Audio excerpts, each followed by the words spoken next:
அப்புறம் அங்கே பாபி கிடந்தான். உடனே பாபி என்னாச்சு பாபின விட விட சும்மா தான் அப்படின்னா. எப்படி பாபி சும்மா இருக்க முடியும், வெறுமை யாராவது படுத்துப்பாளா என்ன? அவங்க இதெல்லாம் பிச்சு போட்டுட்டு அதை சொல்கிறதுக்கு வைக்கம் விட விட ஒரு காரணமாக தான் படுத்துட்டேன் அப்படிங்கிறான். ஒரு 3 மாதம் லீவ் போட்டு வந்து எனக்கு வந்து இந்த ஸ்கிரிப்ட் எழுதணும் அதுதான் சொல்லி ஸ்டார்டட் வித் தட். நான் இப்போ தெலுங்கு படங்கள் டைரக்ட் பண்ணிகிட்டு இருக்கேன். இங்கே 3 மாதம் எனக்கா ஒரு பக்கம் கடந்து அடிச்சுக்குது எப்படியாவது இது பண்ணமேன்னு. அப்போ தான் ஒரு படம் பாதி போயிட்டுருக்கு. அதில் புலி எப்படி ஜம்ப் பண்ணுறது பார்த்தீங்களா சார்? அது புலி எப்பவுமே ஜம்ப் தான் சார் பண்ணுறது. ஒன்று மகாலட்சுமிக்கு ஒன்று மௌலிக்குன்ட்டு மௌலி கையில் கொடுத்தாரான். மௌலி எடுத்துட்டு வந்துடுறான். ஒரு பலூன் பறந்து போயிடுதான். மாமா மாமா மகாலட்சுமி பலூன் பறந்து போயிடுது அப்படின்னு. ட்ராஜடின்னா என்னன்னா, நம்ம வந்து கால் தடிக்கு கீழே விழுந்துட்டோம்னா அது வந்து ட்ராஜடி. இன்னொருத்தன் மேன் ஹோல்குள்ளே விழுந்து அடிச்சுன்னு போயிட்டான்னா காமெடி. இன்னொருத்தனுக்கு நிகழற கொடுமையெல்லாம் வந்து காமெடி ஆகிடும். அந்த பாட்டிக்கு வந்து 98 வயசாயிருச்சு. ஸோ கொள்ளு பேரன் எள்ளு பேரன்லாம் இருக்கா. அதில் ஒத்த கொஞ்சம் சுமார் கொஞ்சம் கொஞ்சம் திடால இதான் கேட்டுருவான். இந்த முதல்ல இந்த சாமக்கிரியைகள் பிரகாரம் இந்த சாஸ்திரிகள் ஐயர் வந்து பாட்டி மேலே ஒரு தாம்பு கீரை வச்சுட்டு அதை அப்படியே வாசல் வரைக்கும் விட்டார். ஐதீகம் என்னன்னா ஆத்மா அது வழியாக போகிறதுண்டு. இவன் வந்து பாட்டி இப்படியே இழுத்துன்னு போகிறா அப்படின்னா தரண்டு பாட்டியை எழுந்து சிரிச்சுட்டா. என்ன ரணங்களா ஆகிடும் உடம்பு இல்லை.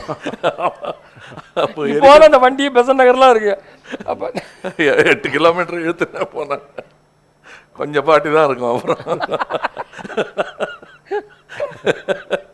இல்லை, எங்கள் அப்பா இந்த மாதிரி நிறையா பண்ணுவார். எங்கள் ஊரில் கொஞ்சம் புத்தி சுவாதீனம் இல்லைன்னு யாரையாவது தெரிஞ்சிச்சுன்னா ரொம்ப கிளப்பி விட்டுடுவார். அவர் ஒருத்தரை கூப்பிட்டு அவர் வந்து காடு 6 மாதம் நாடு 6 மாதம் மாதிரி 6 மாதம் ஒழுங்காக இருப்பார். திடீர்னு அவருக்கு தெரியும் எல்லாருக்கும் அவர் ஜுரம் வர்ற மாதிரி ஜலதோஷம் வர்ற மாதிரி அவருக்கு அது வர்றது எல்லாருக்கும் தெரிஞ்சிடும். அந்த நேரத்தில் எப்படி அவரும் தேடி எங்கள் அப்பாட்ட வந்துடுவார். டே நம்ம ஊரில் நியூஸுக்கு வந்து வழியே இல்லை, நீ சொல்லு அப்படின்னு ஒரு அந்த மெட்டல் இது ஸ்பீக்கர் இருக்கும், அது இது டின் இதில் கத்துறதுக்கு. எங்கள் வீட்டு மொட்டை மாடியில் cook cook cook this is all India radio Paramakudi சொல்லுவார். இவர் எழுதி கொடுத்துருப்பார். பக்கத்து வீட்டில் நடந்தது, இங்கே விழுந்தது, அவங்க பிள்ளையாண்டு இருக்கிறது எல்லாத்தையும் இவர் அங்கேருந்து மேலே இருந்து சொல்லுவார். அப்புறம் இவருக்கு வந்து கிருஷ்ண ஜெயந்தி அன்றைக்கி நம்ம எதாவது பண்ணுவேன் அப்படின்னதும் இவருக்கு டிஸ்டம்பர் பெயிண்டெல்லாம் அடிச்சு ப்ளூ அடிச்சு டிஸ்டம்பர் பெயிண்ட் அதுவும் உட்காந்து அடிச்சுப்பார். கிரீடம்லாம் வச்சு மயிலிறகெல்லாம் போட்டு அங்கே இந்த பணக்கார மாவைகள்லாம் வந்து கோலாட்டம் போட்டு ஒரு சும்மா ஒரு இதுக்காக சம்பிரதாயத்துக்காக கோலாட்டம் போட்டுப்பாங்க. இவர் வண்டியில் கொண்டு போய் இவர் ஒழிச்சு வச்சிருந்து இருட்டிலேருந்து ஓடு அப்படின்னதும் இவர் ஓடி போய் திடீர்னு அவங்க மாமிகள்லாம் ஆடிட்டு இருக்கும்போது டக்கு டக்கு டக்குன்னு ஒரு கோலாட்டம் ஆடுவார். எல்லாரும் கத்தின்னு ஓடி போயிடுவாங்களாம். இந்த மாதிரிலாம் பண்ணுவார். And as a matter of fact அது சிலது அந்த ஹியூமர் இருந்ததுன்னா கடைசி வரலும் போகாது. அவருக்கு வந்து ஒரு பக்கவாதம் மாதிரி வந்து படுத்துருந்தார். அவர் லைஃப்பில் ஒரு இன்ட்ரெஸ்ட் போயிடுத்து. எங்கள் வீட்டில் எல்டான்ஸ் ரோட்டில் படுத்துன்னுக்காரு. அப்போ அவர் அந்த ஃபிசியோதெரப்பிலாம் பண்ணுறதை நிறுத்திட்டார். போதும் வேணாம் இப்போ நான் போயிடுப்பதுன்னு. அப்போ எங்கள் ரிலேட்டிவ் வந்து காது கிட்ட கத்தின்னு இருக்காங்க. அவர் காது சுமாராக கேட்டுருந்தது. அப்போ பட் இவங்க கத்தி கேட்காது, வயசாகிடுச்சுன்னு கை போனால் காதும் போயிருக்கோங்கிற இதில் கத்தினே இருக்காங்க காது கிட்ட. வந்து நீங்கள் என்ன ஃபிசியோதெரப்பி பண்ண மாட்டேங்கிறீங்களாமே? ஏண்டா கமல் சொல்கிறா அவர்கிட்ட. இல்லை நான் சொன்னேன், அது இல்லை அதெல்லாம் வேணாம், வேறு தெரப்பி இருக்குது அப்படின்னாரு. என்ன தெரப்பின்னு? தெர்மல் தெரப்பின்னு. அது என்ன போட்டு கொளுத்தணும் போடி காது கிட்ட கத்தினுக்காது அப்படின்ட்டார். நம்ம அந்த அன்றைக்கி அந்த மென்டல் சொல்லியிருந்தோமே கொஞ்சம் லைட்டாக ஒரு ஸ்ரீமத் கம்பீரம்னு சொல்லுவோம். அந்த ஒரு வீர மண்டு அப்படின்னு சொல்லுவோம். அது மண்டு தான், பட் அதில் ஒரு கொஞ்சம் வீரம் உண்டு.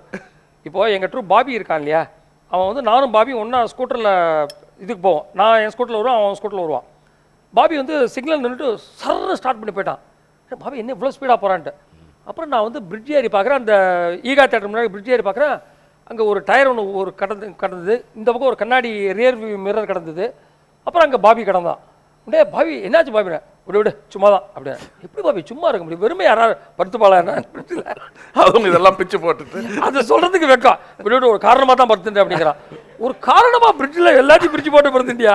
அவங்களுக்கு இதில் வரும் நம்ம அபூர்வ சகோதரர்களில் கீழே தடிக்க விழுந்துட்டு என்ன எல்லாம் ஒரு காரணமாக ஒரு காரணமாக தான். சர்க்கஸ் அப்படின்னாலே நல்ல ஒரு பலசாலி, ஒரு பைல்வான் அந்த மாதிரி தான் இருக்கும். நம்ம நீங்கள் எப்படி அபூர்வ சகோதரர்கள் இவரை சர்க்கஸ் ஓனராக போட்டீங்க? அது சீக்கிரட் என்ன தெரியுமா? இவர் முதல்ல வந்து நீங்கள் எனக்கு ஒரு 3 மாதம் லீவ் போட்டு வந்து எனக்கு வந்து இந்த ஸ்கிரிப்ட் எழுதணும் அதுதான் சொல்லி ஸ்டார்டட் வித் தட். நான் இப்போ தெலுங்கு படங்கள் டைரக்ட் பண்ணிகிட்டு இருக்கேன். இங்கே 3 மாதம் எனக்கா ஒரு பக்கம் கடந்து அடிச்சுக்குது, எப்படியாவது இது பண்ணமேன்னு. அப்போ தான் ஒரு படம் பாதி போயிட்டுருக்கு. ஐயோ என்னால் இப்போ ஃபுல்லாக வந்து பண்ண முடியாது, எனக்கு அப்படி வந்து உட்காந்து பண்ணுறதுக்கு நேரம் இல்லாமல் இருக்கேன். ஏன்னா ஸ்கிரிப்டுக்கு டெஃபினட்டாக உட்காரணும் இல்லையா, சும்மா விளையாட்டு இல்லை. சார் நான் வேறு ஏதாவது பண்ணுறேனே, நான் வேணால் ஸ்கிரிப்டெல்லாம் முடிஞ்சால் நான் இதை பண்ணேன், என்னால் இதுவாக பண்ண முடியல விட்டார். ஒரு 1 வீக் கழிச்சு ஈ கால்ஸ் மீ அகைன். அதில் ஒரு கேரக்டர் இருக்குது சர்க்கஸில் வர மாதிரி, நீங்கள் பண்ணுறீங்களா அது? நமக்கு கம்மியாக தானே இருக்கும், 1 வாரம் 10 நாள் கூட தான் இருக்கும், அது நம்ம பார்த்துக்கலாம் ஓஎஸ் அப்படின்னு சொல்லியாச்சுன்னா. ஸோ அங்கே சர்க்கஸில் வர சீன்கள் எல்லாம் இருக்குது இல்லையா, அதில் வர ஹியூமர் எல்லாம் நம்ம அங்கே பேசி அங்கே பண்ணி இவ்வளோ உடம்புலேருந்து எவ்வளோ பெரிய வார்த்தை பேசிட்டா அப்படிங்கிறதெல்லாம் இன்றைக்கும் என்னை வந்து எல்லாரும் ரெஃபர் பண்ணுறது. சார் அங்கே ஒன்று சொல்லுவீங்களா, இவ்வளோண்டு உடம்புலேருந்து எவ்வளோ பெரிய வார்த்தை. ஆமாம், என்னமோ ஒரு இது வந்து சர்க்கஸ் நம்ம அங்கே உட்காந்துருப்போமே, சர்க்கஸில் ரொம்ப எர்ணாகுளத்தில் நீங்கள் ஒன்று உள்ளே நடிச்சுட்டு நானும் மொழி தான் அங்கே உட்காந்துருப்போம். அந்த ஒரு நீரியான ஒன்று அது காலத்துக்குங்க சார் அப்படின்னா நீரியான எப்படி போகும் அது போ சடாட்டும். கண்ணுக்குட்டியை விட அவர் நம்ம டிஎன்எஸ் தான் சொல்லுவார், அவர் டிஎன்எஸ் தான் எல்லாம் ஆர்கனைஸ் பண்ணுவார். இந்த அவருக்கு என்ன சாதாரணமாக ரெகுலர் ஷூட்டிங்கில் ஆர்கனைஸ் பண்ணால், சார் பார்த்தீங்களா சார் எல்லாம் இப்போ செட்டில் அவ்வளோ பிரமாமா வந்து அப்படி சொன்னால் ஓகே, எங்கள்கிட்ட ஒரு பார்த்தீங்களா சிங்கம் எப்படி அப்படின்னா, ஓ நீங்கள் தான் நடிக்க சொல்கிறாங்களா, அதில் புலி எப்படி ஜம்ப் பண்ணுறது பார்த்தீங்களா சார், அது புலி எப்பவுமே ஜம்ப் தான் சார் பண்ணுவது. வாக் பண்ண அவங்க ஒரு கம்பீரமாக அப்படி இப்படி நடப்பாங்க. அது அதுக்கப்புறம் நீங்கள் என்னன்னா இந்த பின்னம் பக்கத்தில் இந்த பட்டக்ஸ் போர்ஷன் வந்து ஒரிஜினல் இருக்கிற இடத்துல வச்சா சரியா வராது. So we lifted it up. எனக்கு நடுமுதுகுலேருந்து ஆரம்பிக்கும் அந்த இது. ஸோ வி ஷிஃப்டட் அந்த மாதிரி வெளியில உள்ள நிறைய உசரமா இருந்திருக்கு, அந்த ஷேப்பை மாற்றினோம் நாங்கள். அண்ட் லெக் அதில் ஒரு பர்டிகுலர் ஜோக்கு உங்களுக்கு ஞாபகம் இருக்குது, ஜோக்கு இல்லை என்னை பொறுத்தவரை அது ஒரு பொட்டிக்குள்ளே வச்சு என்னை புதைச்சிட்டாங்க. அது எங்கெங்கே லொக்கேஷன் போகிறோமோ அங்கே டக்குன்னு அங்கே பள்ளம் இடம் இங்கே பள்ளம் இடம்னு எங்கே நிற்கணுமோ அதுக்கு ஒரு சில இடத்துல பள்ளமாக இருக்கணும், சில இடத்துல ஒரு பெரிய கான்ட்ராப்ஷன் இருக்கும், சில இடத்துல கேமராவில் பண்ணுவோம். இதில் ஒரு பொட்டி மாதிரி மண் சரியாமல் இருக்கிறதுக்காக ஒரு இது பொட்டி வச்சு காலை புதைச்சி உள்ளே வச்சுட்டாங்க. உள்ளே வந்து ஃபுல்லாக அந்த ரெட் ஹேண்ட்ஸ் இருக்கு, ரெட் ஹேண்ட்ஸ் கடிக்க ஆரம்பிச்சது தான் தெரிஞ்சது. இப்போ ரெடி ஷார்ட்டெல்லாம் ரெடி, மாஸ்க் பண்ணியாச்சு, இது பண்ணியாச்சு. ராத்திரி 1:30 மணி. மனோரமாட்ட நீங்கள் சொல்கிறது உள்ளே ஓடுற ரத்தம் வித்யா கொடுத்தா இருந்தால் கூட இந்த தோல் சதையெல்லாம் நீ கொடுத்துதாம்மா அப்படின்னு சொல்லி கண்ணில் ஜலம் விட்டாரு. எவ்வளோ பிரமாதமாக அழுதுன்னு நடிக்கிறார் அப்படின்னு. நீங்கள் அழுது எறும்பு கடிச்சதுக்காக பிச்சிருச்சு. அது டாக்டர் சொல்லுவார், இன்ஜெக்ஷன் பண்ணால் எறும்பு கடிக்கிற மாதிரி தான் இருக்கும் அப்படின்ட்டு. 10,000 எறும்பு கடிச்சா கட்டுச்சுன்னே இருக்கு. அது என்ன எதுக்கு எரிஞ்சு விடுறேன்னு யாருக்கும் தெரியல.